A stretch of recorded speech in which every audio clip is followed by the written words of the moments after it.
Shalom, selamat pagi saudara-saudara yang dikasihi Tuhan Yesus Kristus. Selamat berjumpa dalam renungan pada pagi hari ini. Saya ucapkan salam sejahtera buat saudara semua dimanapun saudara berada, baik di Indonesia ataupun di luar Indonesia.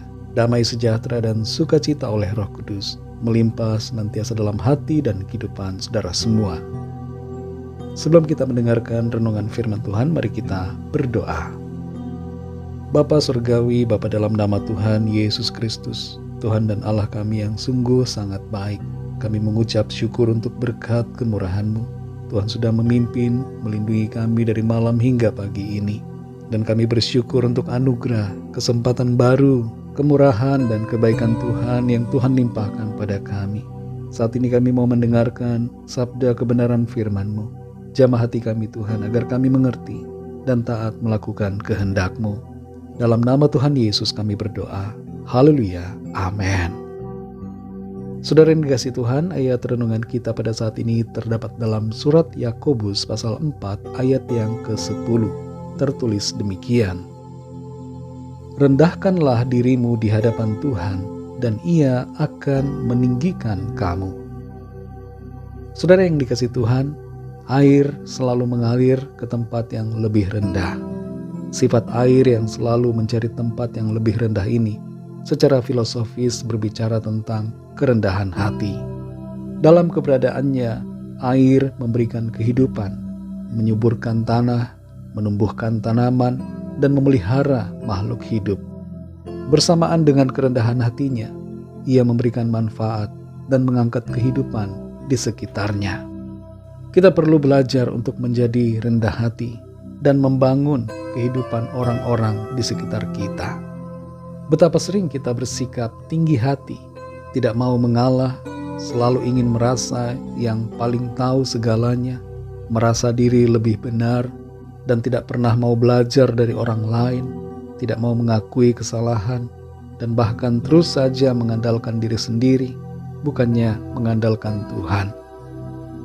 Dalam Yakobus 4 ayat 10 ini dikatakan, rendahkanlah dirimu di hadapan Tuhan, dan Ia akan meninggikan kamu. Semua orang punya kecenderungan ingin ditinggikan, ingin dimuliakan, ingin dielu-elukan, ingin dipandang paling hebat, dianggap paling pintar, paling bisa, dan paling segalanya. Mungkin kita tidak sadar bahwa diri kita pun mempunyai sikap seperti ini. Seringkali kita tidak sadar bahwa kita adalah orang yang sombong, tinggi hati. Salah satu cirinya adalah bila kita selalu merasa tidak perlu orang lain, merasa tidak perlu Tuhan, merasa tidak perlu berdoa. Ini adalah beberapa tanda bahwa kita tinggi hati. Tuhan meminta kita untuk berhenti dari cara-cara dunia ini yang mengejar kemuliaan bagi diri sendiri dan berusaha dengan kekuatan dan kemampuan diri pribadi. Tuhan menghendaki agar kita merendahkan diri di hadapan Tuhan dan mempercayai Tuhan serta bergantung selalu kepadanya dengan menyadari bahwa kita tidak bisa tanpa Tuhan. Saat kita merendahkan diri kita, ada mujizat peninggian yang Tuhan kerjakan bagi saudara dan saya. Yusuf adalah contoh pribadi yang rendah hati dan mau merendahkan dirinya. Dan apa yang terjadi padanya? Ia ditinggikan Tuhan pada waktunya. Daud pun demikian. Ia adalah seorang anak muda yang rendah hati dan selalu bergantung kepada Tuhan. Ia tidak malu meskipun ia adalah seorang gembala dari kawanan domba yang jumlahnya tidak seberapa. Dan sikapnya yang rendah hati itu memungkinkannya untuk dipakai Tuhan, menjadi alat untuk kemuliaan Tuhan. Tuhan menolong Daud mengalahkan Goliat yang sangat besar dan mengangkat Daud menjadi raja atas Israel. Bukan hanya Yusuf dan Daud saja, Tuhan Yesus pun, Allah sendiri telah memberikan teladan kerendahan hati. Walaupun Ia adalah Allah, tapi Ia meninggalkan kemuliaannya itu untuk menjadi sama dengan manusia, bahkan menanggung kehinaan di atas kayu salib. Kerendahan hati Tuhan Yesus membawanya pada peninggian, kemenangan, dan kemuliaan. Saudara yang dikasihi Tuhan, tidak perlu kita berusaha menunjukkan diri atau memamerkan diri kita kepada orang lain. Tidak perlu kita mempertontonkan kehebatan kita. Tidak perlu kita merasa lebih baik dan hebat. Tapi mari kita belajar rendah hati dan merendahkan diri seperti Tuhan. Di dunia ini yang penuh dengan pencarian akan pengakuan secara sosial, mari kita miliki sikap rendah hati dan hanya memuliakan nama Tuhan. Wujudkan kerendahan hati kita dalam pikiran, perkataan, dan sikap kita setiap hari. Tidak usah kita menonjolkan diri, utamakanlah orang lain, hargai sesama, dan tinggikanlah Tuhan. Biarkan saja orang merendahkan kita, biarkan saja orang meremehkan atau menghina kita. Yang terpenting, Tuhan selalu menghargai dan Tuhan akan meninggikan kita. Kalau Tuhan sudah mengangkat, maka tidak ada orang yang dapat menurunkan. Kalau Tuhan sudah buka pintu, tidak akan ada yang dapat menutupnya. Dalam pekerjaan, pergaulan, pelayanan, dan dalam segala hal, mari jaga agar kita selalu rendah hati, dan biarlah itu menjadi sikap dan karakter kita sebagai orang yang percaya dan mengasihi Tuhan. Berkat dan peninggian dari Tuhan tersedia bagi setiap kita yang rendah hati dan mau merendahkan diri. Mari kita berdoa.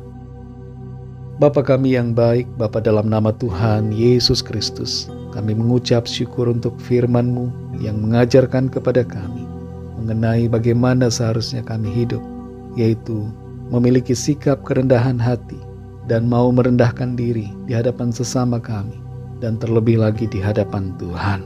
Siapakah kami ini Tuhan? Kami sadari kami tidak mampu, kami tidak bisa tanpa Engkau. Keberadaan kami sampai hari ini adalah karena kemurahan-Mu. Tolong kami supaya kami sadar diri dan tidak menjadi pribadi yang sombong, yang lupa diri, tapi kami senantiasa menjadi pribadi yang rendah hati dan selalu mengandalkan Tuhan dalam hidup kami. Berkati kami Tuhan di sepanjang hari ini, dalam segala aktivitas kami, dalam studi, pekerjaan, usaha, pelayanan, dan dalam segala hal, agar semua yang kami lakukan senantiasa memuliakan nama Tuhan dan menyenangkan hati-Mu. Kami berdoa bagi yang sakit dan yang sedang dalam pergumulan, agar kuasa Tuhan bekerja, mengalir, menyembuhkan, memberikan kesehatan dan kekuatan yang sempurna, dan menyatakan kuasa pertolongan-Mu yang ajaib bagi setiap kami. Terima kasih Tuhan. Berkatilah bangsa dan negara kami Indonesia, dan juga semua bangsa di dunia ini. Berikan keamanan, ketertiban, kesejahteraan, kedamaian, dan terlebih daripada itu, biarlah Tuhan mencurahkan roh-Mu agar setiap orang dari segala bangsa percaya kepadamu dan mengalami anugerah keselamatan yang dari Tuhan. Kami serahkan semua ke dalam tangan kasih-Mu. Dalam nama-Mu yang kudus, nama Tuhan Yesus Kristus, kami sudah berdoa dan mengucap syukur. Haleluya. Mari sama-sama kita berdoa doa Bapa kami. Bapa kami yang di sorga, dikuduskanlah nama-Mu, datanglah kerajaan-Mu, jadilah kehendak-Mu di bumi seperti di sorga. Berikanlah kami pada hari ini makanan kami yang secukupnya, dan ampunilah kami akan kesalahan kami, seperti kami juga mengampuni orang yang bersalah kepada kami. Dan janganlah membawa kami ke dalam pencobaan, tetapi lepaskanlah kami daripada yang jahat, karena Engkaulah yang punya kerajaan, dan kuasa dan kemuliaan, sampai selama-lamanya. Amin. Terimalah berkat Tuhan. Tuhan memberkati engkau dan melindungi engkau. Tuhan menyinari engkau dengan wajah-Nya dan memberikan kasih karunia. Tuhan menghadapkan wajah-Nya kepadamu dan memberikan damai sejahtera. Berkat anugerah dari Bapa Surgawi, cinta kasih karunia dari Tuhan Yesus Kristus, dalam persekutuan dan penghiburan Roh Kudus, menyertai kita semua, sekarang ini dan sampai selama-lamanya. Dalam berkat nama Tuhan Yesus Kristus. Haleluya. Amin. Puji Tuhan, saudara yang dikasihi Tuhan, saya percaya firman Tuhan menjadi berkat dan kekuatan buat saudara semua, dan Roh Kudus akan menolong saudara untuk lebih lagi memahami kebenaran firman Tuhan. Tuhan Yesus memberkati saudara semua. Sampai jumpa dalam renungan yang berikutnya. Haleluya.